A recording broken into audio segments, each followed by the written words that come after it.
السلام علیکم۔ حضرت یوسف کو دریائے نیل میں کیوں دفن کیا گیا؟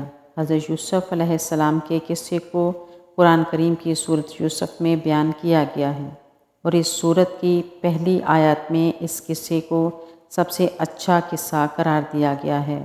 تو جو قصہ سب سے بہترین اور اچھا ہے، اس کے بارے میں جاننا ہر مسلمان کے لیے ضروری ہے، اور جو اس قصے کے بارے میں جان چکے ہیں ان کی ذمہ داری بنتی ہے کہ وہ اس قصے کو ان لوگوں تک پہنچائیں جو اسے نہیں جانتے، کیونکہ اس قصے میں زوال سے عروج حاصل کرنے کا فارمولہ بیان کیا گیا ہے۔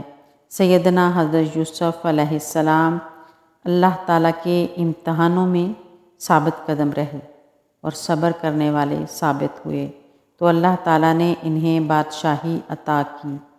تو سامعین، جو حضرت یوسف علیہ السلام کے سوتیلے بھائی اپنے والد محترم سیدنا یعقوب علیہ السلام کے حکم پر دوبارہ مصر پہنچے اور اپنے بھائی بنیامین کی رہائی کی درخواست کی، تو اس موقع پر انہوں نے سیدنا یوسف کو حضرت یعقوب کا پیغام پہنچایا۔ جب یوسف علیہ السلام نے اپنے والد کا خط پڑھا تو زار و قطار رونے لگے، جس کے بعد انہوں نے اپنے بھائی کو بتایا کہ وہ یوسف علیہ السلام ہیں، جسے وہ بچپن میں کنویں میں پھینک آئے تھے۔ سن کر ان کے بھائیوں نے ان سے معافی مانگی، تو حضرت یوسف علیہ السلام نے انہیں معاف کر دیا اور اپنے بھائیوں سے کہا کہ اب تم لوگ میرا یہ کرتا گھر لے کر جاؤ اور ابا جان کے چہرے پر اس کو ڈال دو، تو ان کی بینائی واپس آ جائے گی۔ تم سب گھر والوں کو ساتھ مل کر میرے پاس واپس مصر آ جانا۔ یہ سن کر سیدنا یوسف علیہ السلام کا بڑا بھائی یہودا کہنے لگا کہ یہ کرتا میں لے کر جاؤں گا، تو کیونکہ میں یوسف علیہ السلام کا بکری سے خون سے رنگا کرتا میں ہی لے کر گیا تھا، جس میں میرے باپ کو تکلیف ہوئی تھی۔ آج جب میں یہ کرتا لے کر جاؤں گا تو یقیناً وہ مجھ سے بہت خوش ہوں گے۔ یہودا یوسف علیہ السلام کا کرتا لے کر خوشی خوشی مصر کنعان کی طرف روانہ ہوا۔ حضرت یوسف علیہ السلام نے اپنے بھائیوں کے ساتھ اپنے والد اور سب خاندان کو لانے کے لیے 200 سواریاں بھی بھیجیں۔ یہودا جیسے ہی سیدنا یوسف علیہ السلام کا کرتا لے کر مصر سے کنعان کی طرف روانہ ہوا، تو ادھر کنعان میں سیدنا یوسف علیہ السلام کو اپنے لخت جگر اور جان سے پیارے بیٹے حضرت یوسف علیہ السلام کی خوشبو محسوس ہوئی، تو انہوں نے اپنے پوتوں سے اس کا ذکر کیا۔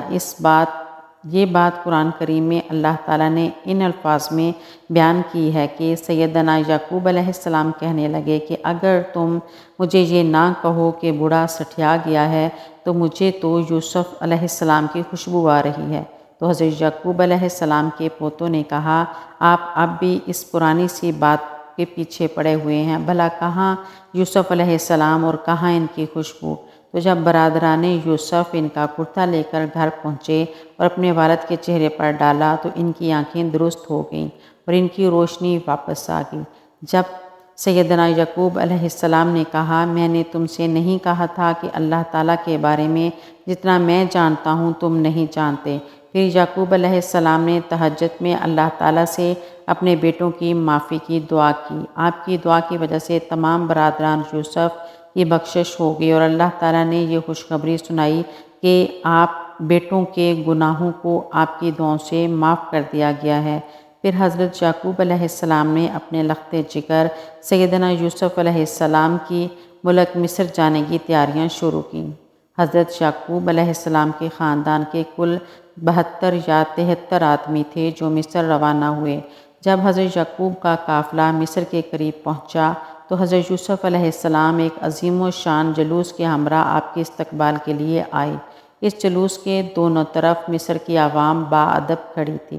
حضرت یعقوب علیہ السلام نے اپنے بیٹے یہودا سے پوچھا، کیا فرعون مصر کا لشکر؟ تو یہودا نے انہیں فرمایا، نہیں ابا جان، یہ لشکر فرعون نہیں، یہ آپ کے بیٹے سیدنا یوسف علیہ السلام کا لشکر ہے جو آپ کے استقبال کے لیے آیا ہوا ہے۔ سیدنا یعقوب علیہ السلام اس بات پر حیران ہوئے، تو اتنے میں حضرت جبرائیل علیہ السلام تشریف لے آئے اور آپ نے سیدنا یعقوب علیہ السلام سے فرمایا کہ اے اللہ عز و جل کے نبی، ذرا سر اٹھا کے آسمان کی طرف بھی دیکھیں۔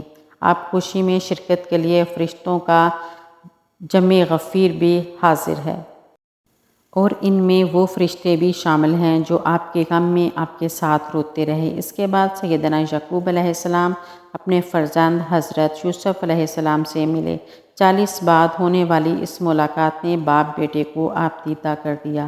دونوں دیر تک ایک دوسرے کے گلے لگے رہے۔ پھر حضرت یوسف علیہ السلام اپنے خاندان کو لے کر اپنے دربار میں پہنچے اور سیدنا یوسف علیہ السلام کو سہارا دے کر اپنے تخت شاہی پر بٹھایا، اور ان کے ارد گرد آپ کے 11 بھائی اور آپ کی سوتیلی ماں بھی بیٹھ گئیں۔